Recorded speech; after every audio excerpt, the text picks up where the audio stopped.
bagi yang bertanya dari Ustaz dah vaksin ke, first dose dah. First dose dah, tengah menunggu yang second dose insya-Allah. Ahlan wa sahlan kepada semua hadirin-hadirat yang bersama dengan kita pada malam ini daripada live Zoom, di live IG juga dan juga di FB Live.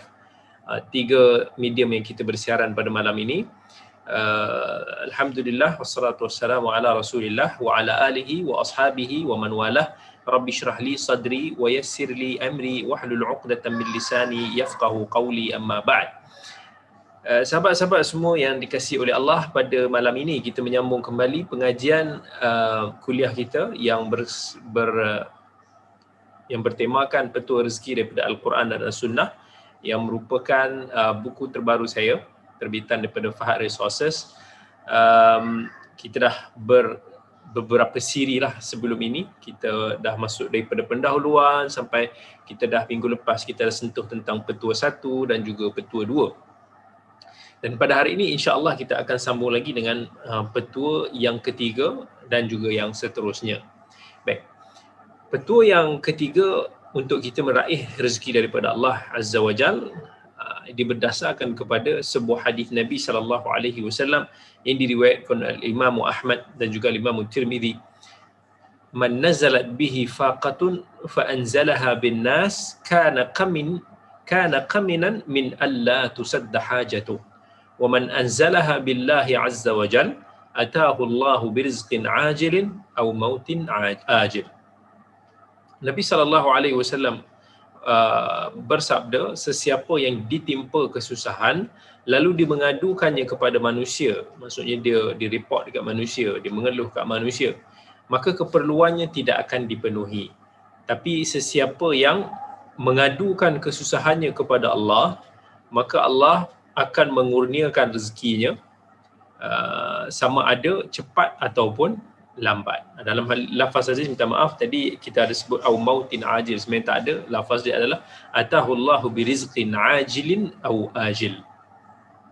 Jadi petua yang ketiga adalah kita mohon pada Allah, kita minta pada Allah, kita mengadu pada Allah. Allah Azza wa Jalla yang Maha mendengar lagi Maha berkuasa. Allah yang tempat yang sebaik-baik tempat untuk kita mengadu segala masalah, kita memohon segala pertolongan, dan dia tidak akan pernah berpaling daripada hamba-Nya yang datang untuk merintih yang memerlukannya.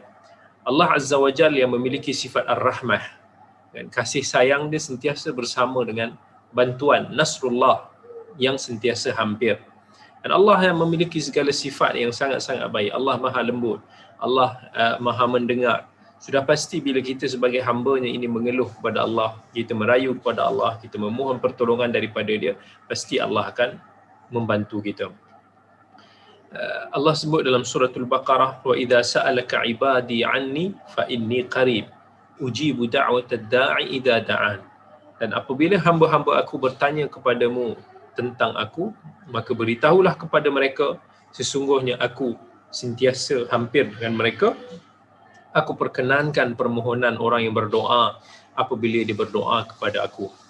Maksudnya kita mintalah kepada Allah Azza wa Jal apa sahaja yang kita inginkan. Kalau kita ada masalah dalam perniagaan kita, kita minta daripada Allah. Kalau kita ada problem dalam pekerjaan kita, kita minta kepada Allah. Kalau kita ada sebarang apa hajat, kita ada kesedihan, kita ada kesusahan, semua kita adukan kepada Allah Azza wa Jal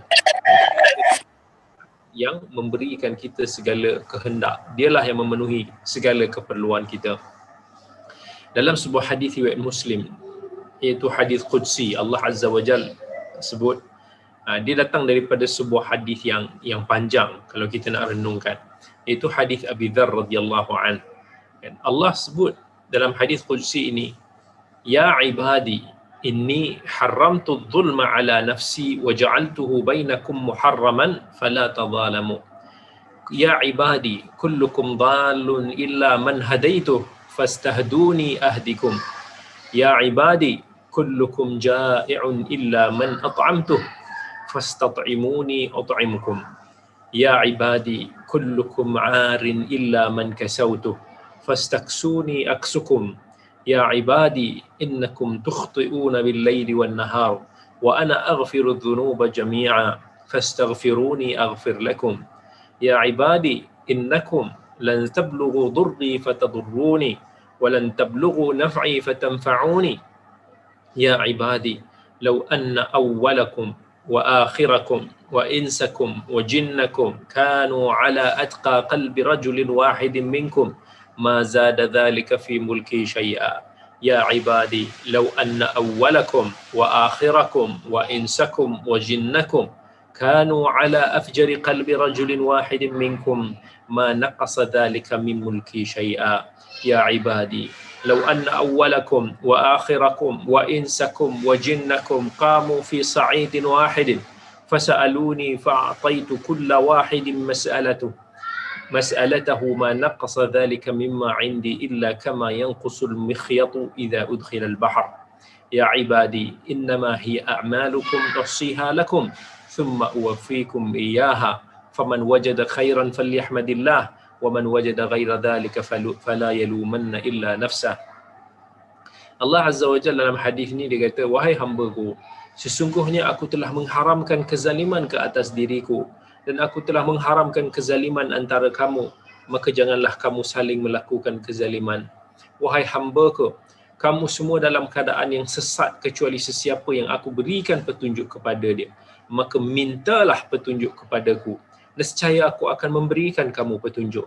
Wahai hamba-Ku, kamu semua dalam keadaan kelaparan kecuali sesiapa yang aku berikan kepadanya makanan, maka mintalah makanan kepada aku, nescaya aku akan berikan kamu makanan. Wahai hamba aku, kamu semua dalam keadaan yang telanjang kecuali sesiapa yang aku berikan kepadanya pakaian, maka mintalah pakaian kepada aku, nescaya aku akan berikan kamu pakaian. Wahai hamba-Ku, kamu semua melakukan kesalahan pada waktu malam dan siang hari, dan aku mengampuni dosa semuanya, maka mintalah ampun kepadaku, nescaya akan aku ampuni kamu. Wahai hamba-Ku, sesungguhnya tiada manfaat yang dapat kamu lakukan kepada aku, sebagaimana tiada manfaat yang kamu dapat berikan kepada aku. Wahai hamba-Ku, seandainya seluruh manusia meliputi orang yang pertama hingga orang yang terakhir daripada kalangan manusia dan jin berada dalam keadaan yang paling bertakwa dalam kalangan kamu, nescaya hal tersebut tidak akan menambah pada kerajaanku sedikit pun. Wahai hamba-Ku, seandainya seluruh manusia meliputi orang yang pertama hingga orang yang terakhir daripada kalangan manusia dan jin berada dalam keadaan yang paling jahat dalam kalangan kamu, nescaya hal itu tidak mengurangi daripada kerajaanku sedikit pun. Wahai hamba-Ku, seandainya seluruh manusia meliputi orang yang pertama sehingga orang yang terakhir daripada kalangan manusia dan jin berada di sebuah bukit, lalu kamu meminta kepadaku dan aku penuhi setiap permintaan kamu, nescaya hal tersebut tidak akan mengurangi apa yang ada padaku, kecuali bagaikan sebilah jarum yang dicelup di dalam lautan. Wahai hamba-Ku, sesungguhnya semua perbuatan kamu akan diperhitungkan untuk kamu, kemudian diberikan balasannya. Sesiapa yang mendapat kebaikan maka hendaklah dia memuji Allah, dan siapa yang mendapat selain daripada itu maka janganlah dia mencela melainkan dirinya sendiri. Yang ini hadis ini adalah hadis qudsi sebagaimana yang kita telah sebut, iaitu hadis yang dinukilkan oleh Rasulullah sallallahu alaihi wasallam daripada Allah Subhanahu wa taala yang bukan daripada Al-Quran. Jadi hadis qudsi ni walaupun dia datang daripada Allah tapi dia tidak boleh dibaca dalam salat, dan membacanya juga tidak sama ganjaran seperti membaca Al-Quran. Hadis qudsi tak semestinya sahih, tetapi seperti hadis yang lain perlu disemak dan dipastikan status dia. Tapi hadis yang kita bacakan tadi itu hadis yang sahih, sebab itu adalah hadis riwayat Muslim.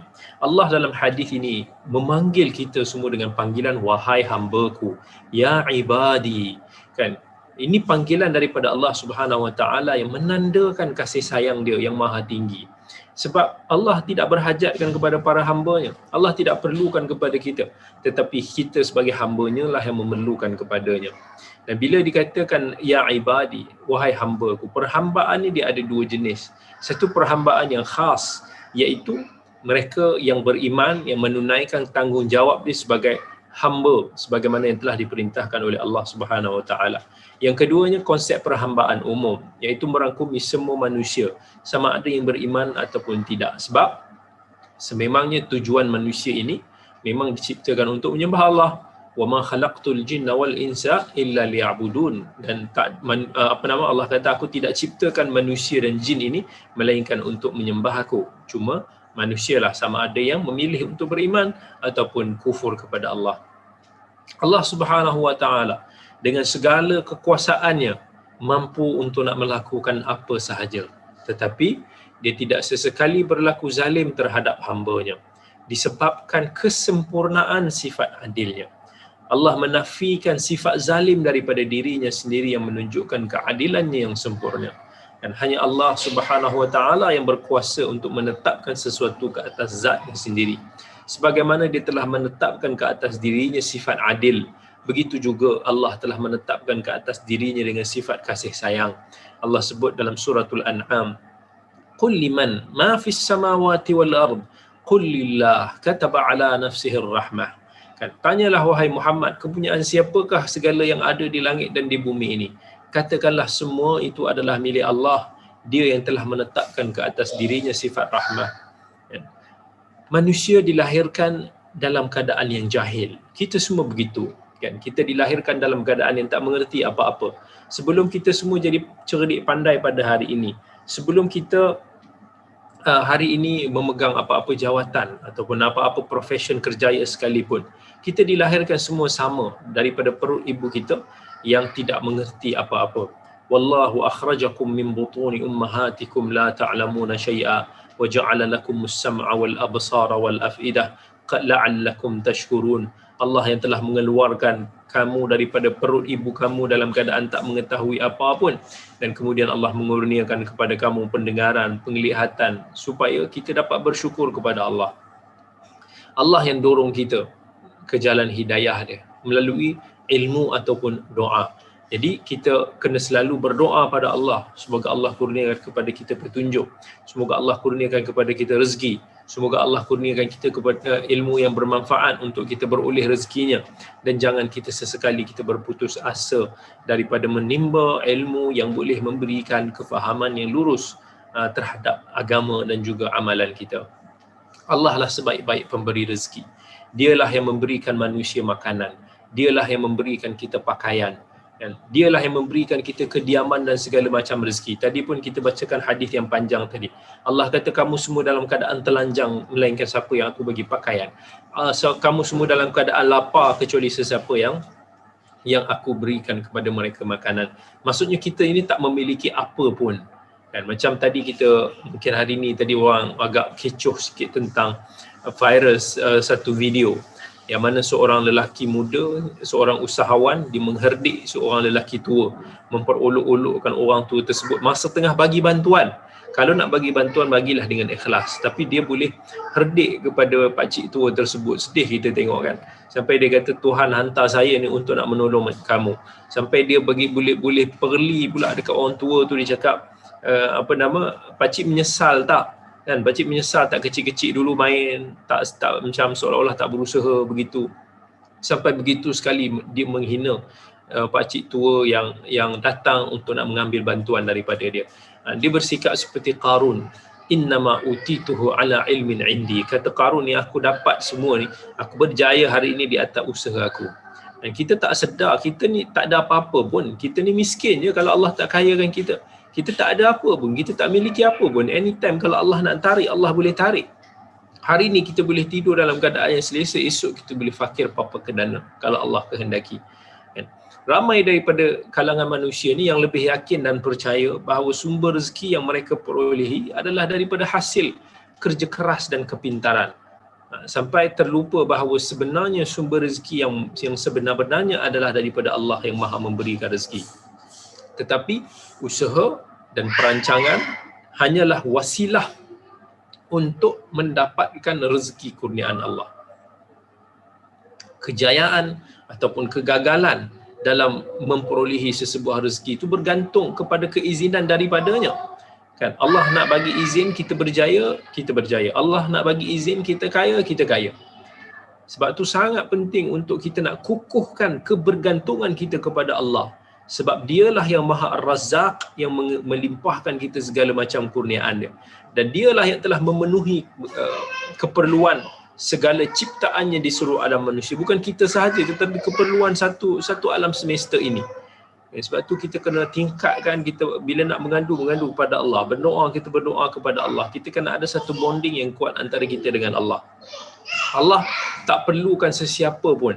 Dan Allah kata dalam hadis tadi, Allah tak perlukan kita pun. Kita beribadah pada Allah, kita patuh pada taat kepada Allah. Kalau berbilion manusia daripada zaman dulu sampai ke hari kiamat nanti pun beribadah kepada Allah, dia tak ada menambah pun kerajaan Allah. Kalau kita kufur, kita semua ni kufur kepada Allah, dia tak mengurangkan sedikit pun kerajaan dan kekuasaan Allah Subhanahu Wa Taala.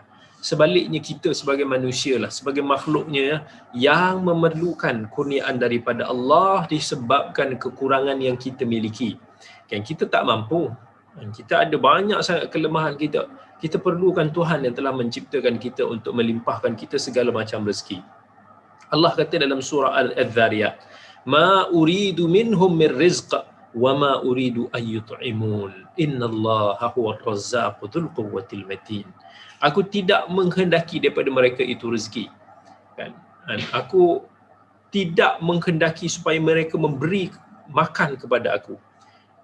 Sesungguhnya hanya Allah yang maha memberi rezeki kepada sekalian makhluknya, dan dialah sahaja yang memiliki kekuasaan yang tidak terhingga lagi, maha kukuh kekuasaan dia. Allah nak ingatkan kepada para hamba-Nya untuk sentiasa kembali kepada Allah dalam soal mencari rezeki. Sebab dialah yang menciptakan dan dialah mengurniakan makhluknya segala rezeki. Sebab tu dalam sebuah hadis qudsi, Allah Azza wa Jalla berfirman lagi, ya ibna Adam tafarragh li'ibadati amla sadraka ghinan wa asudda faqrak wa illa taf'al mala'tu sadraka syughlan wa lam asudda faqrak. Wahai anak Adam, tumpukanlah dirimu, fokus sepenuhnya untuk beribadah kepada aku. Nescaya aku akan penuhi dadamu dengan kekayaan dan aku akan tutupi kefakiranmu. Jika kamu tidak melakukannya, maka aku akan memenuhkan dadamu dengan kesibukan dan aku tidak akan menutup kefakiranmu. Hadis riwayat Ahmad dan juga Imam At-Tirmidzi. Allah Maha Kuasa. Sampaikan kalau Allah kata semua manusia ni kalau nak tak berdoa kepada Allah sekalipun, tak ada isu bagi Allah. Dia tidak mengurangkan langsung kekuasaan dan kerajaan Allah Azza wa Jalla.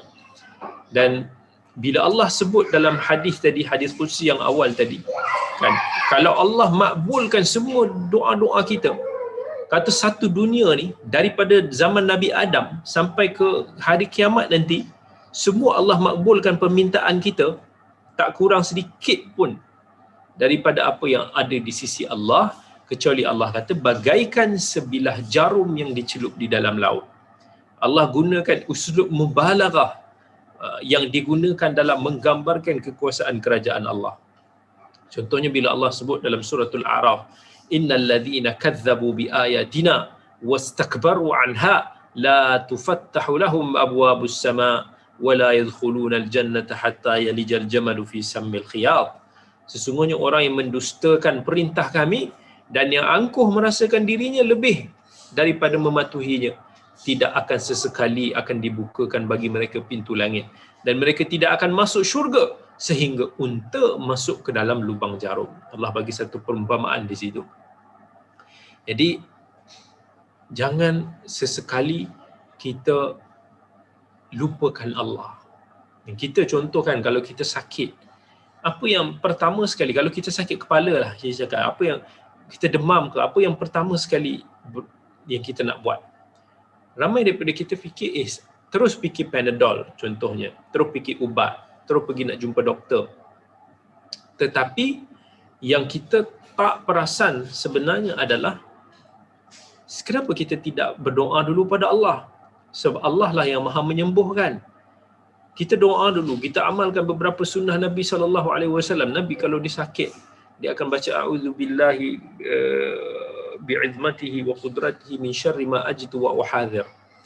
Nabi akan pegang dekat tempat yang dia sakit. Doa dulu pada Allah, sebab Allah lah yang yang maha memberikan kesembuhan. Kemudian barulah kita usaha, contohnya kita nak makan Panadol ke, kita nak makan ubat ke, barulah insya-Allah akan lengkap antara usaha dan juga kebergantungan kita kepada Allah Azza wa Jalla. Jangan kita ingat dulu tentang asbab dunia ni dulu, baru kita nak rujuk kepada Allah. Bila kita tengok ubat kita tu dah tak mampu nak sembuhkan kita lagi, kita dah buat rawatan sana dan sini tak mampu lagi untuk nak menyembuhkan kita, masa tu baru kita nak doa kepada Allah Subhanahu wa taala. So itu salah lah.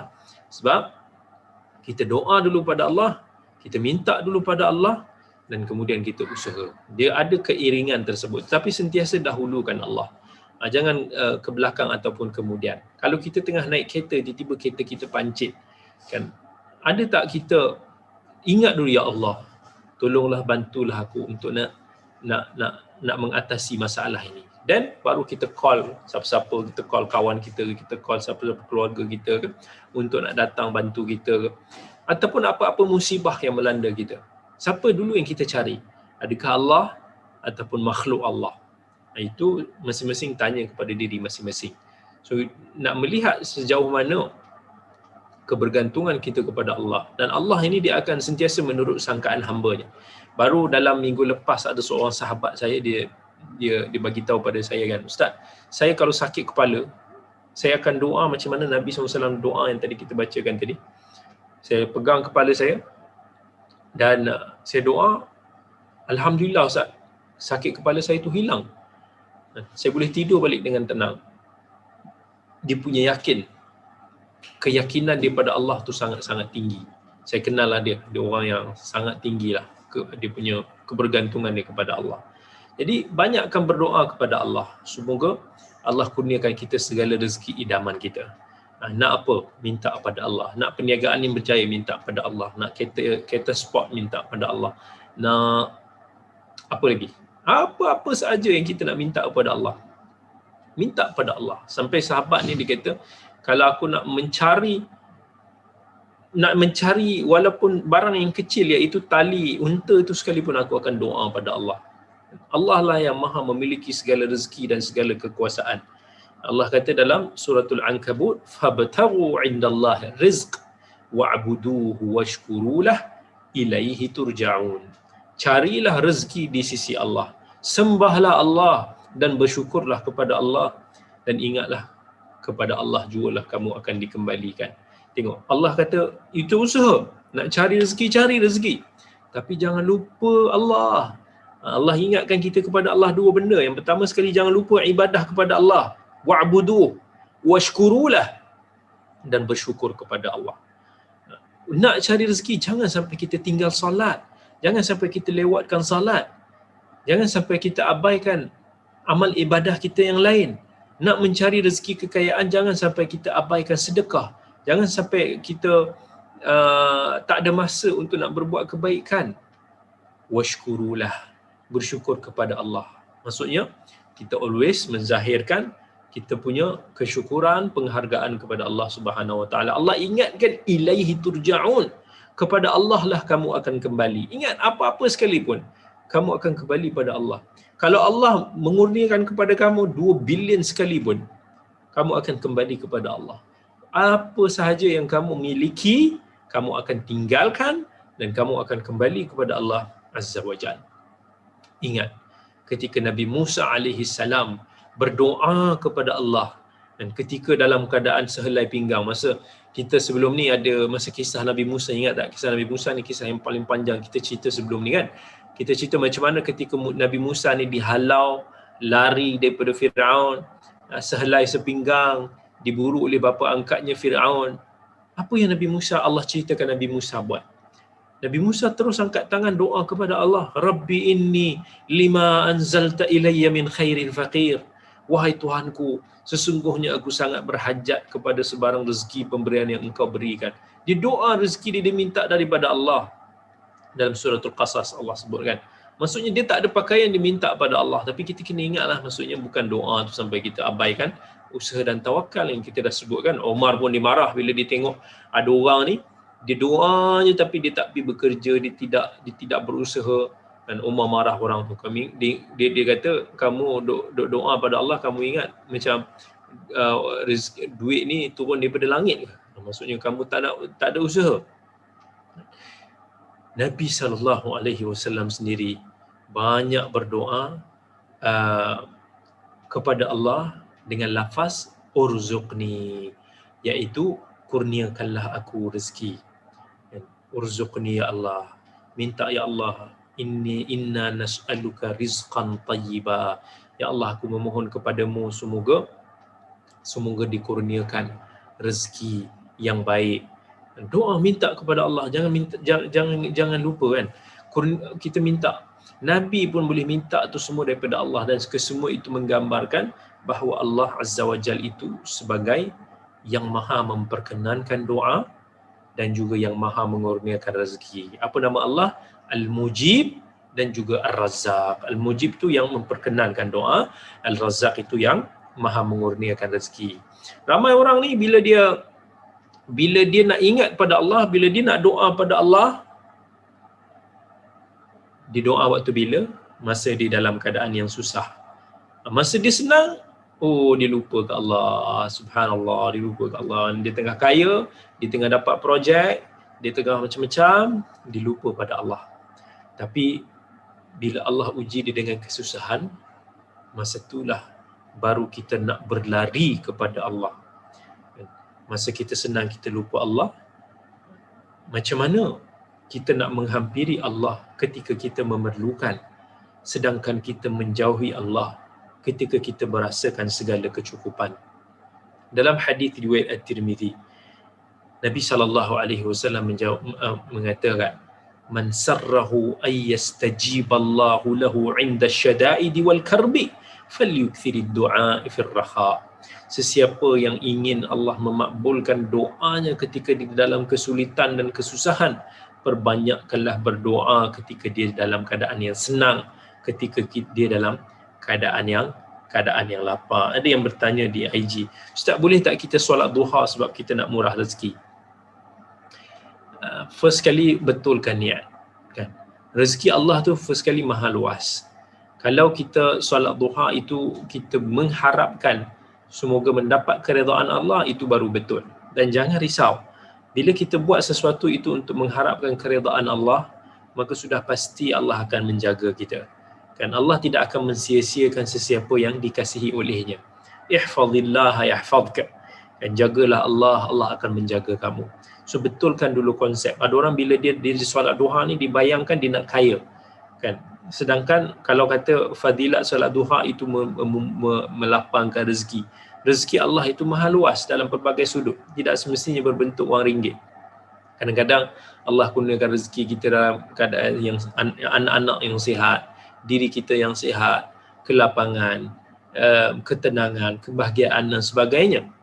Dan kita kena elakkan daripada kita beribadah dengan tujuan material ataupun tujuan keduniaan semata-mata. Tetapi bila mana kita berdoa, kita solat, kita beribadah, kita mestilah mengharapkan daripada apa yang di sisi Allah. Allah tak akan sia-siakan hamba dia yang rapat, yang dikasihinya. So kita kena kenal Allah. Kalau kita benar-benar mengenali Allah, sudah pasti kita tak akan merayu kepada manusia, melainkan dalam keadaan yang sangat memerlukan ataupun dalam keadaan yang tak mampu untuk nak kita elak.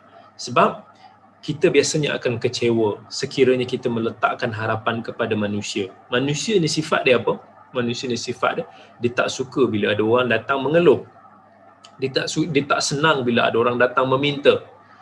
Kan? Apatah lagi kalau orang tu berulang kali meminta kepada dia, dia akan rasa tidak selesa, dia akan tak gembira.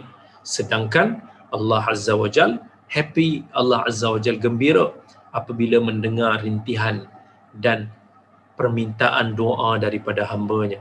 Dalam hadis riwayat Tirmizi, Nabi sallallahu alaihi wasallam bersabda, "Man lam yas'alillaha yaghdab alaih." Sesiapa yang tak minta pada Allah, dia murka terhadap dia. Ingat, kalau kita sombong nak minta pada Allah, Allah marah pada kita.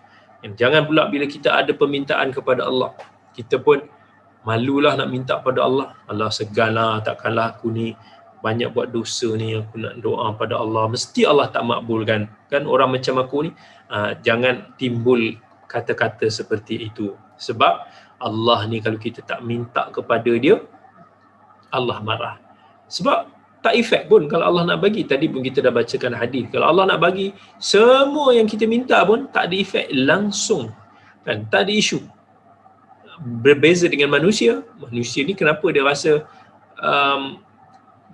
dia macam tak mau nak penuhi permintaan orang sangat? Sebab dia takut dia akan kurang. Dia akan berkurangan apa yang ada di sisi dia kan. Dan kalau saya minta, tuan-tuan dan puan-puan, okey, sila bagi saya RM100,000. Mesti kita fikir banyak kali kan. Pasal apa? Alamak, kalau saya bagi RM100,000, dah berkurang dah aku punya akaun bank tu. Dah kita berat nak bagi. Kalau bagi RM1 tak apalah, tak efek. Macam itulah. Maksudnya Allah ni tak ada efek kan. Bila dia nak bagi kepada kita apa saja, berapa saja, dia boleh bagi. Sebab tu Allah ciptakan syurga bagi kita. Nikmat yang tidak berkesudahan. Nikmat dia. Dan itulah yang membezakan antara Tuhan dan hamba-Nya. Ada yang bertanya kat sini, apa yang dimaksudkan dengan bersangka baik semasa kita berdoa? Semasa kita berdoa sebab Allah Azza wa Jalla bagi tahu ana inda dhanni 'abdi bi, kan, aku mengikut sangkaan hamba aku terhadap. Maksudnya bila kita berdoa pada Allah, kita bersangka baik bahawa Allah akan memakbulkan permintaan kita. Dengan kemuliaan yang disifatkan kepada Allah, dengan sifat-sifatnya yang mulia, yang maha mendengar, yang maha mengabulkan, yang maha mengurniakan, maka kita bersangka baik Allah pasti akan mengurniakan. Walaupun kita tak tahu bila, walaupun kita pun tak tahu dalam bentuk apa, walaupun kita tak tahu mungkin Allah nak gantikan something yang lain, ataupun Allah nak simpankan permintaan kita itu nanti, tetapi kita yakin. Bila kita yakin, maka Allah akan menuruti sangkaan hamba ni. Tapi kalau kita buruk sangka, kita kata Allah mesti tak makbulkan doa aku ni kan, aku ni hamba yang hina. So Allah tak makbulkan doa kita sebab itu sangkaan kita kepada Allah Subhanahu Wa Taala. Allah nak kita bersangka baik kepada Allah. Sebab itulah yang membezakan antara kedudukan ataupun martabat antara Tuhan dan hamba. Seorang hamba ni dia suka hamba ni macam kita suka minta. Tapi bila orang minta pada kita, kita murka. Betul tak? Tapi kalau kita nak minta pada orang, dapat macam-macam tu, kita happy. Tapi bila kita nak bagi pada orang, orang minta pada kita, kita tak happy. Tetapi Allah pula, dia suka bila diminta dan murka bila tidak diminta. Sifat Allah. Itulah Tuhan. Yang mana Allah ni, sebab dia memiliki segala-galanya. Kalau kita tak minta pada dia, kita ni sombong. Kita ni seolah-olah tidak mengenali Tuhan kita. Kita tidak mengiktiraf kekuasaan, kerajaan yang dimiliki oleh Allah. Kata pepatah, la tas'alanna bunayya adam hajatan wasalil ladzi abwabuhu la tuhjabu. Allahu yaghdabu in tarakta su'alah wa bunayya adam hina yus'alu yaghdabu. Janganlah meminta daripada manusia sebarang hajat, sebaliknya pintalah dari yang tidak pernah menutup pintunya. Allah murka sekiranya kamu tidak meminta kepadanya. Sedangkan manusia pula, dia marah, dia berang bila dia diminta. Okay. Tapi persoalannya, kan?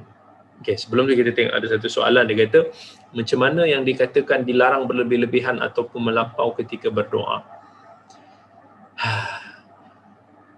Berlebih-lebihan dan melampau dalam berdoa, saya kira nak kata berlebih-lebihan tu very subjektif. Sebab bila kita bersendirian, kita nak berdoa kepada Allah, kita boleh merayu, kita merintih kepada Allah. Itu tak ada masalah. Kalau kita nak menangis, kita nak merayu, kita nak merintih, tak ada masalah. Kan? Nak kata berlebih-lebihan tu mungkin daripada sudut-sudut yang lain lah.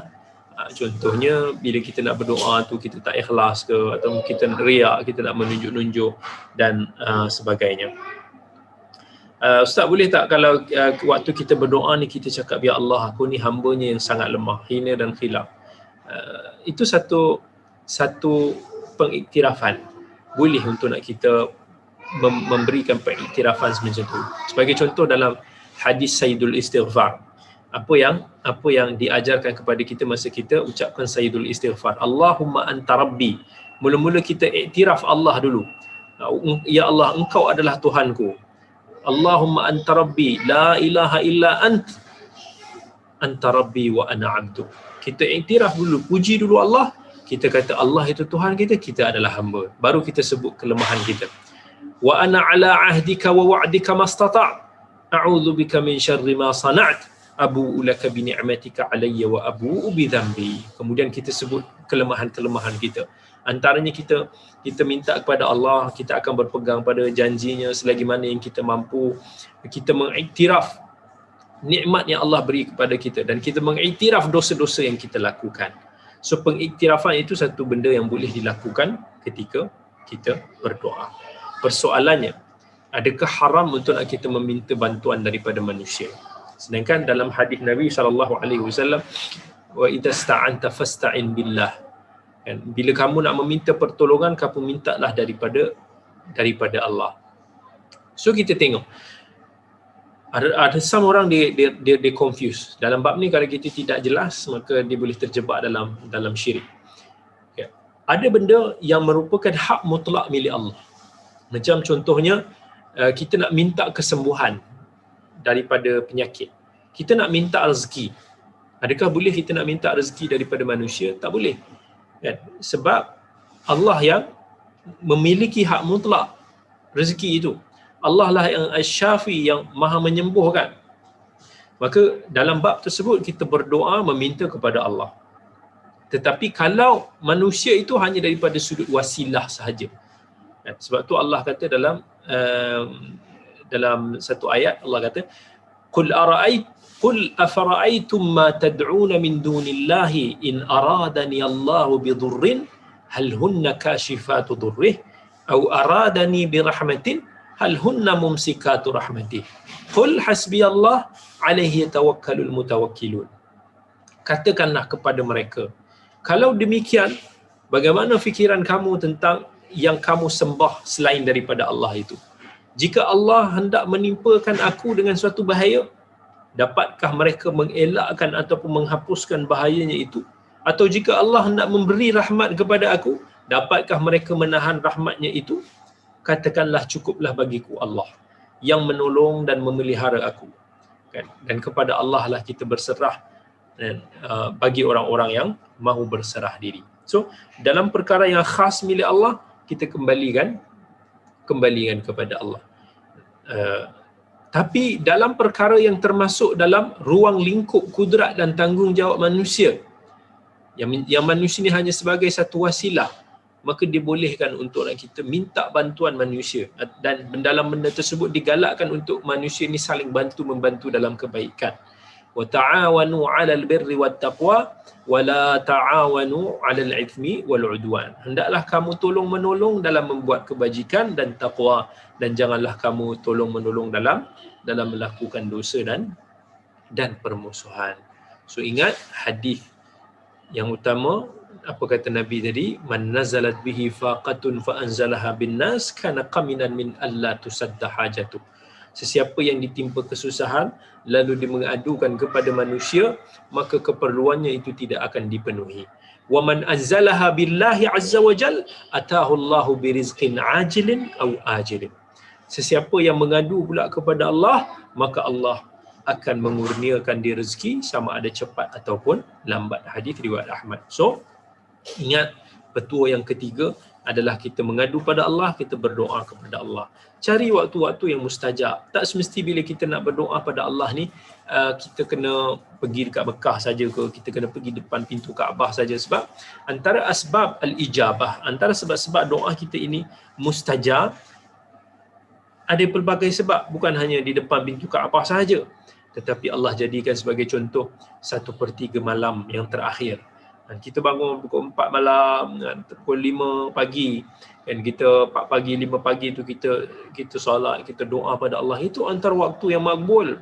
Allah turun ke langit dunia, Allah kata siapa yang minta kepada aku akan makbulkan. Siapa yang minta ampun kepada aku akan ampunkan. Itu waktu dia. Doa sebelum kita berikan salam pada setiap kali solat, itu juga antara waktu yang mustajab. So doa pada hari Jumaat, contohnya pada hujung waktu sebelum masuk maghrib, itu juga waktu yang mustajab. Doa ketika kita nak berbuka puasa, itu juga waktu yang mustajab. Minta saja pada Allah apa-apa yang kita nak minta.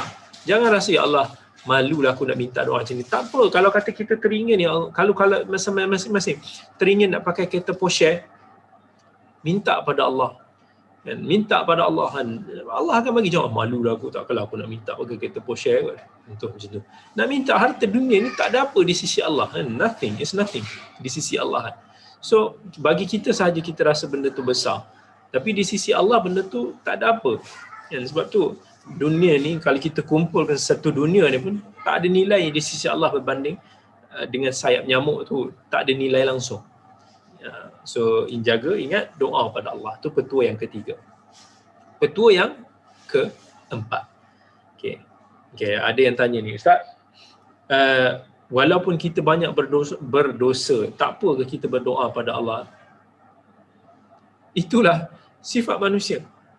Allah nak kita berdoa kepada Allah. Kita ni memang pendosa. Manusia ni tak ada siapa-siapa yang terbebas daripada sebarang kesilapan. Tapi bila kita selalu doa pada Allah, bermaksud kita punya ada link, kita bergantung pada Allah. Ada kita kata apa? Hubungan kita dengan Allah Azza wa Jalla. Walaupun sekarang kita lakukan dosa, insya-Allah selagi mana kita ingat pada Allah, kita tidak akan jauh daripada dia. Dan insya-Allah anytime kita akan kembali kepada Allah. Ada yang tanya, Ustaz, minta pertolongan jin. Kan? Siapa yang minta pertolongan jin? Macam mana hukumnya? Elakkan. Sebab ada pun dalam Al-Quran, Allah pun dah sebut dalam satu ayat yang mana manusia ini menjadikan jin ni sebagai, sampai dia jadi bongkak nanti dekat akhirat, kerana dia manusia ni banyak meminta kepada jin.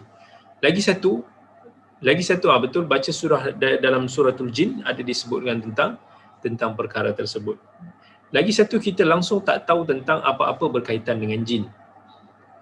Jin ni satu makhluk yang hidup di alam ghaib yang kita tak tahu. Jadi kita tak tahu sama adakah kita akan ditipu oleh dia ataupun tidak. Kita tak ada satu teknologi pun boleh proof daripada sudut macam mana kita nak meneroki alam jin itu. Walaupun jin tu wujud, jin itu ada, tetapi kita tak tahu. So elakkan daripada perkara tersebut, sebab sometimes ramai daripada manusia yang jahil, yang terjebak ke dalam lembah syirik kerana ditipu oleh golongan jin. Okay. Petua yang keempat adalah iman dan taqwa. Nak dapat rezeki daripada Allah yang sebenar-benar rezeki, barakah daripada Allah Subhanahu Wa Taala, kita kembali kepada Allah. Kita tingkatkan keimanan kita, kita tingkatkan ketakwaan kita. Dalam suratul A'raf, Allah Azza wa Jalla telah berfirman, "Walau anna ahlal qura amanu wattaqaw lafatahna 'alaihim barakatin minas sama'i wal ard walakin kadzabu fa akhadnahum bima kanu yaksibun." Kalaulah penduduk negeri itu beriman dan bertakwa, tentulah kami akan membuka kepada mereka pintu kurniaan yang melimpah-limpah berkat dia daripada langit dan bumi. Tapi mereka mendustakan Rasul kami, lalu kami timpakan azab kepada mereka. Rezeki yang barakah yang datang mencurah-curah daripada langit dan bumi hanya akan terbuka setelah kita meninggalkan perkara yang telah ditegah oleh Allah dan Rasul-Nya. Tapi apabila kita merasakan bahawa adanya tembok penghadang yang membentengi diri kita daripada maksiat ataupun perisai yang menghalang kita, mencegah kita daripada menuju ke api neraka wal'iyadzubillah, itulah yang dimaksudkan dengan takwa. So bila kita nak buat maksiat, kita fikir balik, Allah, benda ni haram, berdosa, boleh masuk neraka. Itulah takwa. Benda tu menghalang diri kita daripada termasuk ke dalam lembah-lembah syubhat dan syahwat. Dan Allah kata sesiapa yang mampu untuk nak jaga iman dan taqwa dia, masa tu dia akan merasakan bahawa rezeki Allah Azza wa Jalla yang turun datang berduyun-duyun tanpa nak dipinta. Sebab Allah sentiasa bersama. Pertolongan Allah itu sentiasa bersama dengan orang yang bertakwa, yang menjaga amanah daripadanya. Dan sesiapa yang sentiasa berada dalam naungan bantuan dan petunjuk daripada Allah Azza wa Jal, maka segala pintu rezeki itu akan terbuka luas untuk dia, dan segala urusannya pasti akan dipermudah. Wa man yattaqillaha yaj'al lahu makhraja wa yarzuqhu min haitsu la yahtasib wa man yatawakkal 'ala Allah fahuwa hasbuh. Siapa yang bertakwa kepada Allah, kan, Allah pasti akan mengadakan baginya jalan keluar daripada segala yang menyusahkan, dan mengurniakan rezeki daripada jalan yang tak disangka-sangka. Siapa yang bertawakal kepada Allah, maka cukuplah Allah bagi dia. Boleh jadi rezeki seseorang tu, rezeki kita ni sampai terhalang disebabkan maksiat kita. Dan sebab bila kita berdosa, bila kita banyak buat maksiat, hakikatnya kita mengundang kemurkaan Allah. Dan itulah yang menghalang doa kita yang mustajab. Kan? Nabi SAW pun dalam sebuah hadis riwayat Ahmad, Nabi kata, innar rajula la yuhramur rizqa bi dhanbin yusibuh. Sesungguhnya seseorang itu terhalang rezekinya disebabkan oleh dosa yang dilakukannya. So dosa ni kenapa dia boleh menghalang rezeki? Sebab bila kita buat dosa, kita banyak buat dosa, kita mengundang kemurkaan daripada Allah. So bila kita mengundang kemurkaan daripada Allah, rahmat Allah tu semakin menjauh daripada kita. And kita semakin jauh daripada Allah. Allah tak bantu kita, Allah tak tolong kita. Kita doa Allah tak makbulkan, Allah tidak kasihkan kepada kita. Lalu macam mana kita nak dimakbulkan doa-doa kita? Kita nak berada dalam lembah rahmatnya. Mungkin kita boleh kaya. Macam kita bagi tahu, kita cerita sebelum ni kan, ramai je orang-orang yang tak beriman pun tapi dia kaya-kaya. Tetapi rezeki itu tak ada barakahnya. Maksudnya rezeki itu tak membawa mereka ke syurga pun. Kita nak rezeki yang barakah, maksudnya yang berikan, yang bawa kepada kita kebaikan, yang mana yang boleh bawa kita ke syurga. Kita tak mau jadi billionaire, tapi at the end kita jadi billionaire tu dalam tempoh 20-30 tahun, tapi kemudian kita masuk jadi penghuni neraka selama-lamanya. Nak tak macam tu? Kita pun tak nak.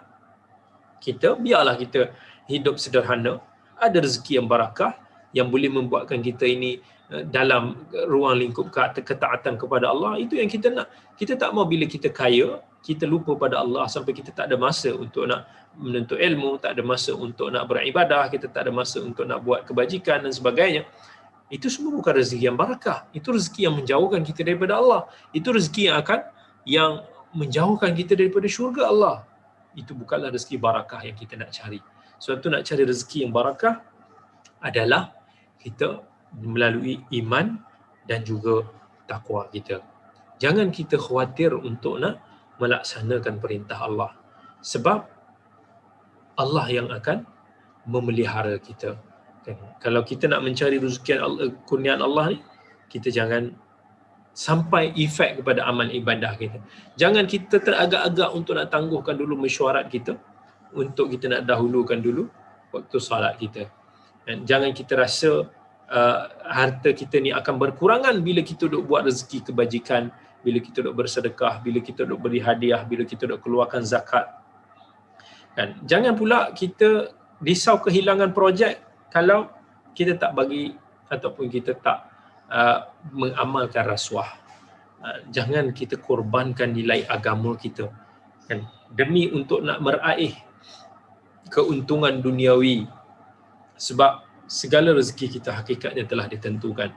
Hanya yang berbaki adalah untuk nak kita usahakan mengikut kehendak pengetahuan daripada Allah Subhanahu Wa Taala yang Maha melimpahkan segala kurniaan dan rezeki. Kan? Kita jangan risau. Rezeki kita ini Allah telah tetapkan. Kan? Allah yang tahu sebanyak mana, sekadar mana rezeki kita. Dan kata Nabi SAW, inna ahadakum la yamuta hatta yastakmila rizqah fala tastabti'ur rizqa wattaqullaha ya ayyuhan nas wa ajmilu fit talab khudhu ma halla wa da'u ma haram. Nabi kata, sesungguhnya salah seorang daripada kamu tidak akan mati. Kita ni tak akan mati sampai rezeki kita disempurnakan oleh Allah Subhanahu wa taala. So kita jangan berputus asa daripada rezeki Allah. So always bertakwa kepada Allah, kita jaga Allah. Tapi apa kata Nabi? Baiki cara kita dalam mencari rezeki. So maksudnya dalam keadaan kita bergantung pada Allah, kita berdoa kepada Allah, mengharap kepada Allah, jangan kita tinggalkan cara kita mencari rezeki. Nabi kata baiki. Maksudnya cari strategi yang baik, usaha yang baik, planning, perancangan yang baik dalam mencari rezeki. Itu semua tidak menafikan tawakal kita kepada Allah Azza wa Jal. Dan Nabi ingatkan, ambil apa yang halal dan tinggalkan apa yang haram. Jangan masa kita nak mencari rezeki atas alasan kita nak kaya, kita buat je benda-benda yang Allah murkai. So itu semua tak betul lah. Kalau kita nak dapat rezeki daripada Allah, jangan risau. Dengan kadar yang halal yang kita buat, itu rezeki yang barakah, itu kadar yang terbaik yang Allah telah tetapkan kepada diri kita. Itu petua yang keempat. Petua yang kelima apa dia? Petua yang kelima ni petua yang paling kita kena jagalah. Ni petua paling mudah, tak susah. Kita tak rugi apa-apa pun. Tak rugi masa, tak rugi tenaga, tak ada rugi kudrat, iaitu istighfar. Kan? Manusia tak pernah terlepas daripada melakukan kesilapan. Dan manusia ni pula banyak melakukan kesilapan demi kesilapan. Sebab sifat manusia ni, sebagaimana yang telah disifatkan oleh Allah Subhanahu wa taala, innahu kana zaluman jahula. Sesungguhnya manusia ni banyak melakukan kezaliman dan sangat pula jahil. Disebabkan sifat kita yang jahil, sifat kita yang zalim, kita selalu zalimi diri kita dengan maksiat. Tetapi jangan sesekali kita berputus asa daripada rahmat Allah. Kan? Jangan sesekali kita putus asa daripada pengampunan Allah. Mintalah kepada Allah, sebab dialah yang maha pengampun, dialah yang maha luas kasih sayang. Sedangkan Rasulullah sallallahu alaihi wasallam sendiri yang maksum pun dia beristighfar kepada Allah. Padahal dia kekasih Allah. Dia manusia yang diampunkan dosa dia dulu yang akan datang, tapi dia beristighfar setiap hari tidak kurang daripada 70 ataupun 100 kali sehari. Dan setiap kali sujud pula Nabi akan doa, Allahumma ghfirli dhanbi kullahu diqqahu wa jillahu wa awwalahu wa akhirahu wa alaniyatahu wa sirrahu. Ya Allah, ampunilah aku atas semua dosa aku, yang kecil ataupun yang besar, yang dulu ataupun yang akan datang, yang nampak ataupun yang tersembunyi. Hadis riwayat Muslim. Bahkan Nabi SAW ajarkan sebuah doa kepada sahabatnya yang terbaik, Abu Bakar As-Siddiq radhiyallahu anhu. Allahumma inni zalamtu nafsi zulman kathira wa la yaghfiru dhunuba illa ant faghfir li maghfiratan min indik warhamni innaka antal ghafurur rahim. Ya Allah, sesungguhnya aku telah banyak berbuat zalim terhadap diri aku sendiri. Tak ada yang mampu untuk nak mengampuni dosa-dosa aku melainkan Engkau. Ampunkanlah aku dengan rahmat daripadamu. Sesungguhnya Engkau lagi Maha Pengampun, lagi Maha Penyayang. Antara doa-doa baginda sallallahu alaihi wasallam lagi nak minta ampun kepada Allah. Ini doa-doa yang kita ingat, kita amalkanlah dalam kehidupan kita. Allahumma ighfirli khati'ati wa jahli wa israfi fi amri wa ma anta a'lamu bihi minni. Allahumma ighfirli jiddi wa hazli wa khata'i wa 'amdi wa kullu dhalika 'indi. Allahumma ighfirli ma qaddamtu wa ma akhartu wa ma asrartu wa ma a'lantu wa ma anta a'lamu bihi minni antal muqaddim wa antal muakhir wa anta ala kulli syai'in qadir. Ya Allah, ampunilah kesalahan dan kebodohanku, sikap berlebihanku dalam setiap urusanku, dan apa yang Engkau lebih mengetahuinya daripada aku. Ya Allah, ampunilah kesalahan yang aku telah lakukan, kan, sama ada yang serius ataupun tidak, yang aku sengaja ataupun tidak. Ya Allah, ampunilah aku terhadap segala dosa yang aku telah lakukan, yang dulu pun ataupun yang akan datang. Apa yang aku sembunyikan ataupun yang aku lakukan secara terang-terangan, dan apa yang Engkau lebih mengetahuinya daripada aku. Engkaulah yang maha mendahulukan, Engkaulah yang maha mengakhirkan, dan Engkaulah yang maha berkuasa atas segala sesuatu. Itu hadis yang diriwayatkan oleh Al-Imam Al-Bukhari dan Tirmizi. Kunci dia daripada mana istighfar ini sebagai pentua rezeki. Percayalah, ini adalah rezeki pentua yang paling mujarab sekali. Pentua rezeki yang paling mujarab sekali.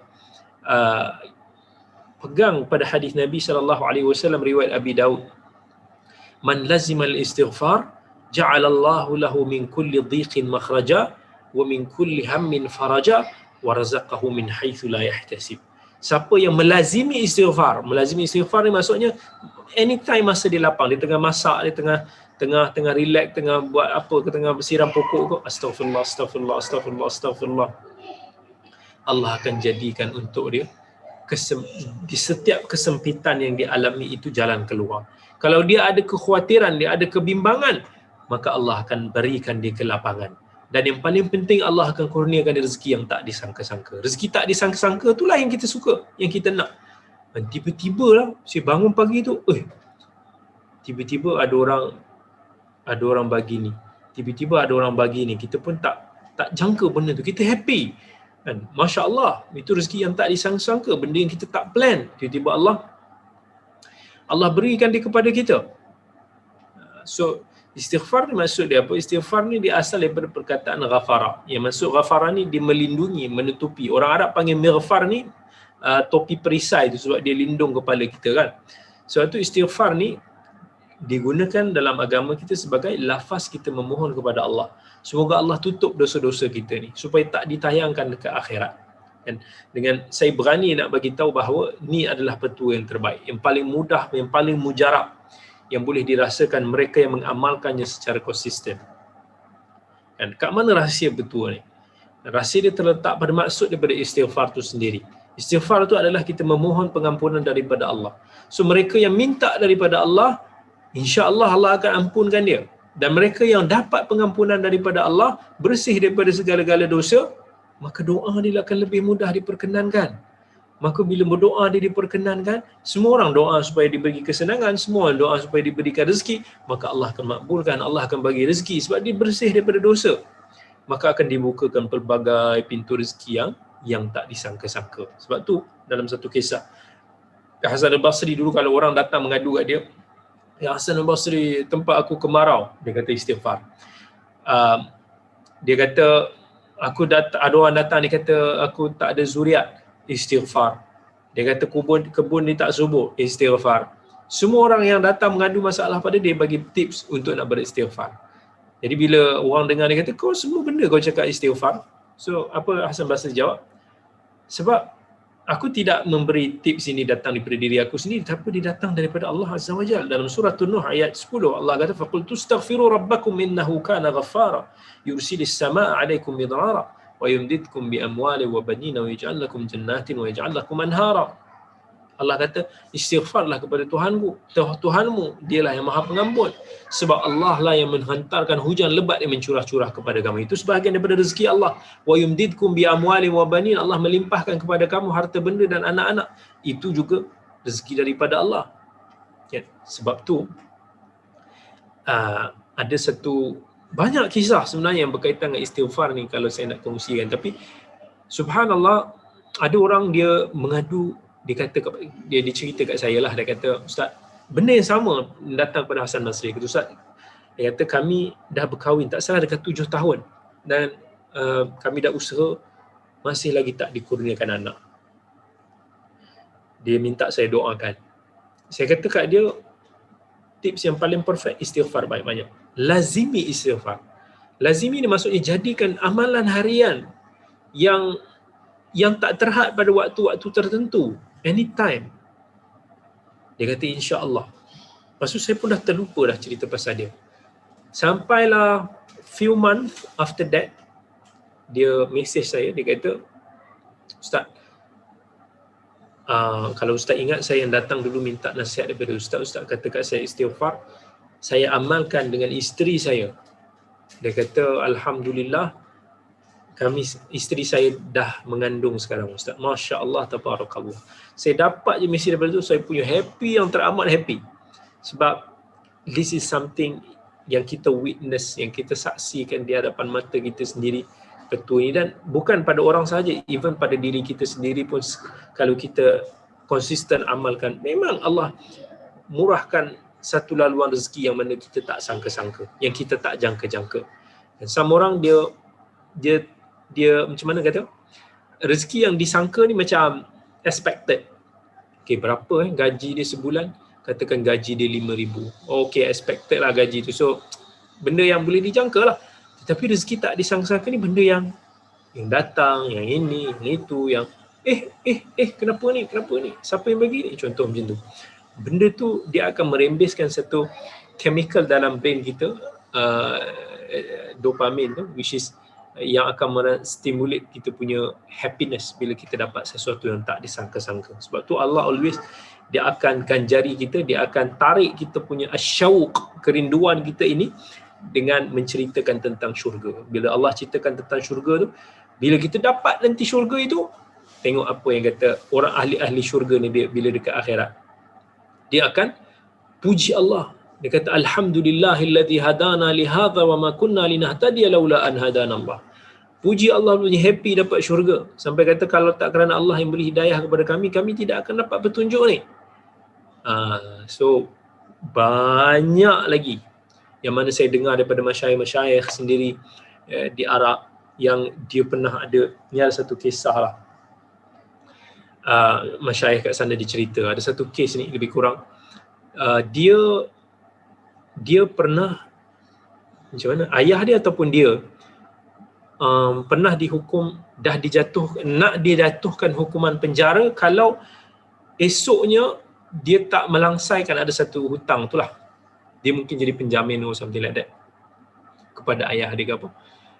Dan dia tak ada duit untuk nak bayar. So memang dia merasakan dia akan masuk penjara. Tetapi esok tu bila dia hadir, hakim tu tak jatuhkan hukuman penjara kat dia. Sebab dia kata hutang lelaki tersebut dah dilangsaikan. Sampai hakim tu dia rasa pelik, sebab ni bukan selalu kes macam ni. Kes dia macam ni. Tiba-tiba ada orang tahu dia berhutang tak tahu berapa puluh ribu atau 100,000 ke apa. Dia kata tiba-tiba ada orang datang bagi tahu pada hakim dia akan langsaikan hutang lelaki tu. Dia langsaikan, subhanallah. Uish, orang nak bayar hutang orang lain bukan mudah lah. Tapi someone, I don't know, dia pun tak kenal siapa, for some reason orang tu bayarkan hutang lelaki tu. So dia dibebaskan, maksudnya tak dihukum lah. Sampai hakim tu rasa pening, ini bukan benda yang sebarangan. Tak mungkin ada orang datang tiba-tiba nak bantu someone yang dia mungkin tak kenal ke, dia kenal sikit-sikit ke apa macam tu sahaja. Ini mesti something yang Allah gerakkan dalam hati dia. Ditanya pada lelaki tu, dia kata, aku rasa kau ada satu amalan yang kau istiqamah, kau bagi tahu kat aku. Apa amalan yang kau istiqamah? Kalau tak, benda ni biasanya tak jadi. Lelaki tu kata, aku tak ada apa, tapi aku konsisten beristighfar. So orang tu tanya, berapa kali kau istighfar? 100 kali ada sehari, kata lebih. 1000 kali ada, lebih. Berapa kali? Dia beribu-ribu, saya tak ingat lah berapa dia cakap yang tu. Tapi beribu kali sehari dia beristighfar. Yang paling banyak, yang paling saya jumpa lah, ada satu kisah seorang masyayikh kat sana dia cerita. Macam mana ada seorang tu, dia pernah hadir ke kuliah syekh ni, dan syekh tu ingatkan tentang istighfar sebagai kunci rezeki. Macam mana yang saya buat hari ni kan. Selang few times dia berjumpa dengan anak murid dia, jumpa balik dengan guru dia, kata, ya syekh, dia kata, jazakumullahu khairan, terima kasih sebab ajarkan kepada kami tips ini, iaitu beristighfar. Dan sejak aku dengar daripada engkau, aku tak pernah tinggalkan istighfar, dan aku mulazamah dengan istighfar setiap hari. Dan demi Allah, tak ada satu doa pun yang aku minta kepada Allah melainkan Allah akan makbulkan. Maksudnya apa yang aku minta kepada Allah, Allah bagi. Aku minta ini kelapangan, Allah bagi. Aku ada masalah, aku minta, Allah bantu aku. Dia kata, syekh tu tanyalah saja, dia kata, berapa kali kau istighfar satu hari? Ajaibnya 30,000 kali, dia kata. Saya dah kira benda ni tak mustahil. Sebab sometimes bila saya ajar pada anak saya kan, nak pergi hantar sekolah. Sekolah tu dekat je. Sekolah tu dah 5 minit je nak hantar. Dalam tempoh tu je saya suruh anak saya istighfar, main pakai alat kira tu, dapat 200 kali. Dan itu baru pergi, balik lagi, itu pun dia main-main. Itu pun dikira slow lah budak-budak nak istighfar. Tapi istighfar ni boleh buat banyak sebenarnya. Apatah lagi orang yang betul-betul dia dah rasa dia committed, dia memang itu sahaja zikir harian dia boleh buat. Kita kalau boleh buat 100 macam Nabi buat pun dah sangat-sangat bagus lah. Tapi jangan berkira lah dalam zikir ni kita istighfar. Ada masa istighfar. Syekh bin Baz daripada telefon dia nak tukar telefon tu astagfirullah. Hello? Istighfar. Nak bangun je daripada meja dia astagfirullah. Subhanallah. Syekh bin Baz dalam bab bersedekah ni lain macam. Orang minta daripada dia dah lah buta, dia bagi kan. Itu nanti kita cerita-cerita kan. Tapi ini mungkin sebahagian daripada rezeki istighfar. Sampai ada pernah raja bagi dia tanah, raja bagi dia berpuluh juta lah. Sampai dia ambil daripada berpuluh juta tu, dia buat yayasan dia bina masjid, dia buat pusat ni, dia buat ni khairiyah, kebajikan dia semua. Masya Allah, ini rezeki-rezeki Allah bagi. Mungkin juga hasil daripada dia beristighfar. So saya pun nak minta lah kepada semua yang mendengar pada malam ini, semoga jangan tinggalkan istighfar. Ada masalah istighfar, dan itulah apa yang paling saya buat sekarang. Kalau saya rasa runsing, kadang-kadang datang juga kerunsingan tu, astaghfirullah, wallahil azim. Ada benda kadang-kadang saya jadi anxiety pun ada. Ada sekali tu datang kan, pom. Memang tiba-tiba tak jadi nak tidur lah. Tak tenang rasanya. Kita runsing. For some reason sangat-sangat runsing. Pening kepala kita. Sampai sebab bila kita runsing kita tak boleh tidur. Dada pula saya pun tak tahu apa hal ni. Kan anxiety tu datang kan. Sampai kita kata benda ni tak sepatutnya kita rasa cemas. Tak sepatutnya kita rasa panik macam ni. Tak sepatutnya kita rasa berdebar-debar runsing. It's very small reason. Tapi kenapa rasa berdebar-debar macam tu? Saya pun mandi. Saya keluar. Dalam kita saya istighfar. Astaghfirullah. Allahumma anta rabbi la ilaha illa anta khalaqtani wa ana 'abduka sampai akhir. Saya istighfar. Suddenly benda tu hilang. Saya rasa tenang. Sampai saya rasa macam sejam 2-3 jam before ni, sementara ni saya tak boleh nak stopkan debaran. Tak boleh nak buat apa pun. Dia jadi serba tak kena. Saya tiba-tiba dengan istighfar tu rasa macam sangat-sangat dipermudahkan. Subhanallah. Sebenarnya saya macam-macam saya dengar. Saya ada sahabat-sahabat yang cukup berpegang, diamalkan benda ni. Dia cerita pada saya kisah-kisah yang very inspiring dalam kehidupan dia. Exactly macam mana yang Nabi gambarkan. Dia kata Ustaz, alhamdulillah tak ada satu doa yang saya doa melainkan Allah makbulkan. Ustaz, kalau saya ada kesusahan, mesti tak ada siapa yang tak ada kesusahan. Bila Allah uji saya dengan kesusahan, saya istighfar, tiba-tiba mesti ada jalan keluar. Dia kata apa yang saya niat, apa yang saya ingin, tiba-tiba esoknya petang tu ke apa, Allah bagi jalan keluar yang saya rasa macam saya tak boleh explain pada Ustaz. Susah nak explain. Saya kata saya faham. Benda-benda macam ni, rezeki-rezeki yang tak disangka macam ni adalah rezeki-rezeki yang kita susah nak gambarkan. Macam sometimes orang fikir kan, dia ni mana dia dapat duit dia? Fikir kan, dia ni kalau ikut kerja biasa-biasa je kan, mana dia dapat duit ni? Kadang-kadang orang tak tahu, dan orang tu sometimes dia pun tak tahu nak explain daripada mana dia dapat. Rezeki Allah yang Allah kurniakan tak disangka-sangka itulah yang unexplainable. Yang disangka gaji kita, pendapatan kita ni semua itu explainable. Tapi yang tak explainable ni benda-benda yang datang secara tiba-tiba. Itu rahsia daripada istighfar. Believe me, trust me. Percayalah. Ni saya berani kata dengan penuh yakin tanpa teragak-agak. Saya minta semua amalkan benda ni. InsyaAllah saya dapat pahala juga. Istighfarnya tuan-tuan dan perempuan semua. Mesti, tapi janganlah time macam kita kata tadi, time bermasalah je baru nak istighfar. Istighfar ni jadikan amalan harian. Bersabar, mulazamah. Jangan tinggal. Jangan rasa tenang kalau tak istighfar. Saya ni kadang-kadang, aku dah istighfar belum kan? Kadang kita fikir balik. Sebab bila benda tu kita jadikan sebagai satu amalan harian, konsistensi, kita akan risau bila kita tertinggal. Benda tu very simple. Kita naik kereta pun dah istighfar. Dan benda yang paling senang sekali masa kita tengah jalan lah. Nak pergi rumah, Kak Jini ke nak pergi rumah Uncle Hamid ke nak pergi rumah siapa-siapa, istighfar, astagfirullah. Kalau lah nak driving tu 1 jam daripada kita tak buat apa-apa, istighfar juga banyak. Berapa ribu kali boleh dapat kalau kita boleh sepanjang perjalanan kita bagi. Tak payah kira lah, tapi sangat-sangat banyak. Dan insya-Allah, wallahil azim, demi Allah, siapa yang mulazamah dengan istighfar, dia sendiri akan rasa hasil dia. Dan dia sendiri boleh ceritakan apa kesan dia dan apa the good positif yang dia dapat dan apa yang Nabi SAW sabdakan itu benar. Dan siapa yang ada masalah perniagaan, ada seorang sahabat saya, dia kata dia ada masalah, masa dia ada masalah bisnes, tapi dia memang orang yang saya kenal, dia selalu istighfar, dia tak tinggal pagi petang, zikir pagi petang, semua dia jaga. Masya Allah, alhamdulillah. Kan? Allah uji, ada ujian Allah, tetapi taklah sampai bungkus, taklah sampai ke tahap yang membuatkan dia pening kepala. Dia tak pernah abaikan solat dia, solat jemaah dia tak pernah tinggal, istighfar tak pernah tinggal, zikir pagi petang tak pernah tinggal, sedekah tak pernah tinggal, walaupun diuji dengan macam mana sekalipun, especially now is COVID. Tetapi Allah jaga dia, Allah jaga. Dia betul-betul percaya dengan hadis Nabi ini, dan dia percaya ihfazillah yahfaz, dan jagalah Allah, nescaya Allah akan menjaga kamu. So insya-Allah kita sambung lagi perbahasan ini pada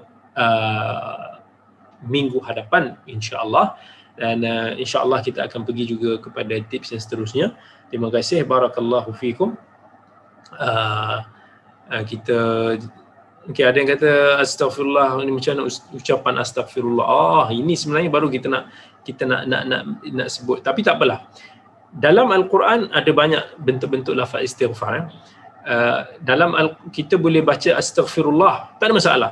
Dalam Quran juga kita boleh baca ghufranak, kan? Itu juga salah satu daripada lafaz istighfar. Dalam suratul Baqarah Allah kata ghufranaka rabbana wa ilaikal masir. Ghufranak, pengampunanmu ya Allah. Kita boleh cakap ighfir, ya Allah ampunkan. Itu juga sebahagian daripada bentuk istighfar. Dan juga antaranya yang Nabi SAW selalu buat, Aisyah cerita, astaghfiruka wa atubu ilaik. Aku beristighfar kepadamu dan bertaubat kepadamu.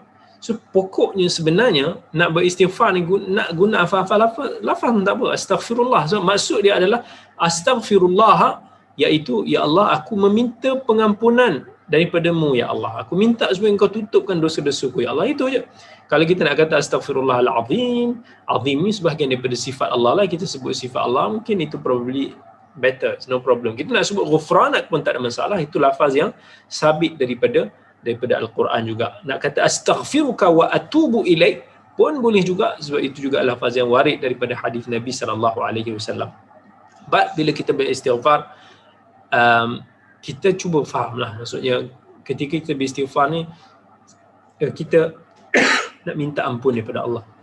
Tapi kalau kita beristighfar sampai kita tak terasa apa-apa, macam kita tengah buat kerja, tengah siram pokok, astagfirullah, tak ada nak rasa menangis-nangis ke apa, tak ada masalah juga, sebab itu rutin kita berzikir. Lidah kita sentiasa basah dalam kita berzikir kepada Allah Azza wa Jalla, kita minta kepada Allah. Kenapa? Bila mulut kita bergerak, maksudnya kita mengingati Allah. Kita tak akan boleh nak buat benda itu tanpa kita ada niat. Wallahu ta'ala alam. Barakallahu li wa lakum.